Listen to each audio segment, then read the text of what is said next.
शासकीय वैद्यकीय रुग्णालय अर्थात घाटी समोरील असलेल्या रस्त्यांवरील अतिक्रमणावर कारवाई करणार असून परवानाधारक गोरगरीब हॉकर्स यांचा विचार करून त्यांना ठरवून दिलेला व्यवसाय करावा लागणार आहे।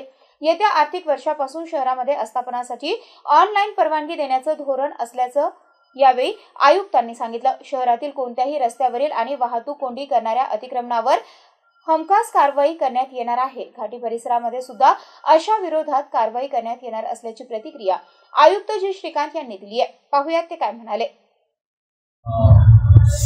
घाटीचे बाहेर जे बरेच यापूर्वी तात्पुरता परवानगी त्या ठिकाणी दिलं होतं ते बहुतांश त्या ठिकाणी अर्ध्यापैकी जास्त लोक मृत्यू आहे। बरेच लोकांनी भाडे तत्वावर त्या ठिकाणी चालवतात आणि घाटीच्या रुग्णालयाच्या बाहेर 12 मेडिकल शॉप्स त्यांनी कुठलाही यांचा विचारपूस न करता ती त्यांनी बदल केलेला आहे। आणि एकाकडे आम्ही महानगरपालिकेने रस्त्यावर थोडाही साईड मार्जिन असेल की हायकोर्टच्या सूचनेप्रमाणे आम्ही तोडत असतो आणि तसेच रस्त्यामध्ये हॉकर्स असू शकतात। परमनंट कन्स्ट्रक्शन तर बिलकुल होऊ शकत नाही। या सर्व परमनंट कन्स्ट्रक्शन होऊन कुठल्याही प्रकारची त्या ठिकाणी इन्कम टॅक्स ना GST ना रेंट ना कुछ आणि ज्यांना दिलं होतं त्यांनी भाडे तत्वावर देण्याची काही विचारच नव्हतं आणि कुठल्याही जे काही दिली गेलेली आहे कुठल्याही ट्रान्सपरंट प्रोसेसनी दिली गेलेली नाही।